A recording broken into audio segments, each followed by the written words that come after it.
So this is a response to a video done by my good friend Tanner, Mystical Moon Man. He's a pretty cool guy, but he made a commentary rant video on Let's Plays, and I completely disagree with him on it. So I figured I'd make my own video. Just to clarify, I'm not like offended by Tanner's opinion or anything. It's totally fine, and I respect and see where he's coming from, but I just felt like making this video of my own because why the fuck not? I felt like sharing my opinion. So Tanner's argument is that Let's Plays are not unique content, and that they're an old style video to be doing. He also says that Let's Plays of the same game are pointless after a big YouTuber does it because all the videos will essentially be the same. He also says that people won't watch Let's Plays with a lot of episodes because it's hours of watching the same game. And then Tanner reviews two horrible, cringeworthy Let's Play videos he found, which are undeniably terrible, and that's cool. I enjoy that part of the video, but what I'm going to be talking about here is his arguments against the entire craft of Let's Playing. Now, I've been watching Let's Plays for a long time, about 6 years now. It started when I was 11 and super bad at video games, and I looked up a Super Mario Sunshine walkthrough and found Playing with My Wii. Let's Plays were pretty weird back then compared to now. They were a very niche style of video to do on YouTube.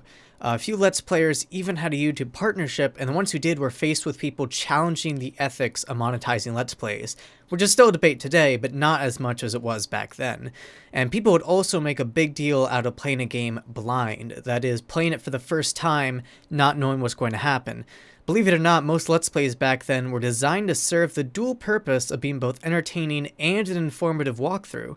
The PewDiePie of Let's Plays back then was Chugga Conroy, in the sense that he was the most popular and widely known throughout the entire community. And he would make elaborate annotation menus for his Let's Plays, so people could find specific levels within his series so they could look up how to beat it. For his Okami Let's Play, he even went to a library to study Japanese mythology before playing. So Let's Plays were relatively serious back then. It was a very niche community, and brand new games were seldom played. In fact, some Let's Players thought it was akin to selling out to play a new game. Obviously, times have changed now, and Let's Playing is the most popular style of video to do on YouTube. Doing a Let's Play that isn't blind is almost unheard of, and Let's Plays are seldom designed to be informative. So with that brief history of Let's Playing in mind, Tanner says they've gone old and they're not unique content. I don't know if he means any more or period. But the way you said it, let's take it period. So let's start with the first argument that Let's Plays are getting old. It's definitely true that traditional episodic Let's Plays are no longer the most popular type of gaming video to do. But there's still community people out there who love that kind of stuff. There's a reason my videos are primarily episodic Let's Plays, because the rule of thumb for YouTube is to create what you love, and I fucking love episodic Let's Plays. Highly edited one-offs videos are cool too, but I love seeing a long series play out. I have watched hundreds of episodes of Let's Plays before, which Tanner says people wouldn't do, but I have, most notably like all of SSOHPKC's Dark Souls videos. I understand and respect if you're tired of Let's Plays. That's cool. But I wouldn't say that they're just a dead medium that no one cares about anymore. Now let's address the second point, that Let's Plays aren't unique. Tanner, I'm sorry, bro, but I'm gonna have to fire some shots here. I hope you're ready for this sick burn I'm gonna lay down here. I think it's ironic for you to call Let's Plays not unique content when you're doing a commentary rant video over gameplay footage. Oh! Oh my fucking god! Oh! Although that's not as popular as Let's Playing by any means, that's still not a unique style of video to do. To go back to the fact that I've been watching YouTube for way too long, back in the day, the original rant argument videos were done in front of a camera with a script and concisely and succinctly laying out their points. This new form of sitting down and freeform ranting with some gameplay in the background is relatively new for serious or semi-serious discussion videos, and arguably lazier and not unique. I don't actually hold that opinion, obviously, I'm doing it right now, but what I'm saying is that that same argument could easily be applied to rant commentary videos. But here's the thing. This supposed lack of uniqueness is not an inherently bad thing in my opinion. There's a saying in art that everything is a remix, and therefore nothing is truly 110% original and unique. Everything's already been done. And I agree with this philosophy. Nothing is 110% super duper original. Everything's going to be at least a little bit ununique. There's even a really cool documentary titled Everything's a Remix about this topic, where filmmaker Kirby Ferguson goes through a ton of genres of creation displaying examples of work that's transformative of something earlier, such as Led Zeppelin, which was widely labeled a ripoff at first by critics and contemporaries for lifting melodies and lyrics, or how Star Wars is a retelling of the age-old hero mythology, or how Apple copied and improved upon Xerox's desktop graphical user interface, but most people will tell you that Apple is the one who invented the desktop, and Microsoft, on their hand, is the dirty copier. Creation requires influence. Everything we make is a remix of existing creations, our lives, and the lives of others. As Isaac Newton once said, we stand on the shoulders of giants, which is what he was doing when he adapted that saying from Bernard de Chartres. Ferguson asserts that the elements of creativity are copy, transform, combine. And the thing is, in my opinion, Let's Plays can be unique. It's the commentary that makes them unique, just as your commentary makes your rant video unique from the rest. Now, obviously not all Let's Plays will be unique, you demonstrate that by the horrendous and cringeworthy Let's Plays you showcased, but I wouldn't say that Let's Plays are inherently ununique.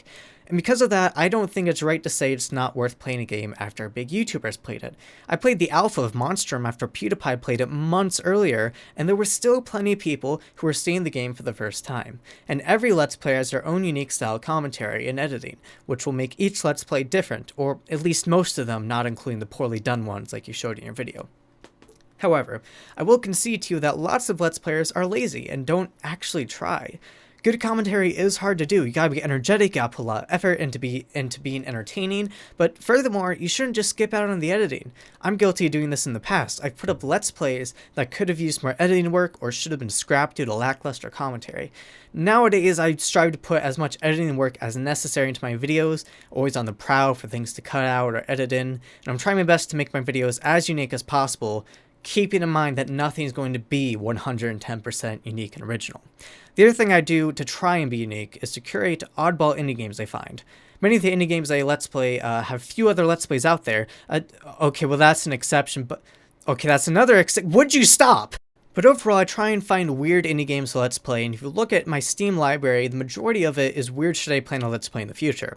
However, I still think it's fine to Let's Play more popular games because it's not impossible to do a unique Let's Play of a widely played game, so long as at least your commentary is unique. I'm actually really surprised to hear that you're copying X large YouTuber argument here, because the logical fallacy of that has been debunked time and time again, often by large YouTubers themselves. A large YouTuber playing the game doesn't give them intellectual property over commentating that game. As you pointed out yourself, Tanner, it could be argued that your video is a copy of other YouTubers, such as Leafy and Pyrocynical. Now, obviously it isn't, because your commentary is your own, but the same principle applies to Let's Plays. Now, at the end of the day, it's cool if you don't like Let's Plays. That's fine. I mean, I don't care. You can like what you want. I mean, like, I have tons of friends who don't watch my videos, and they think I'm gonna be offended when they say that. I'm like, no, dude, it's cool. Like, you don't like Let's Plays, that's fine. Like, I'm not gonna, get upset over that. If you don't, like whatever type of video you want to like. But saying they're all, quote, bullshit and ununique, I think is just a terrible generalization to make. It's cool if you don't like them as your opinion. I mean, whatever, but I think it's wrong to assert all these derogatory things about them. So, that's just my humble opinion on the matter, because I love Let's Plays, and obviously I'm biased because I do Let's Plays myself, but I just felt like giving my 2 cents. Be sure to check out Tanner's video. I'll have an annotation in the description and stuff, and see which side of this debate you fall on, and check out his other videos because he's a pretty cool dude. He does Arma, Machinimas, and other various rant commentary style videos. Have a great day, guys.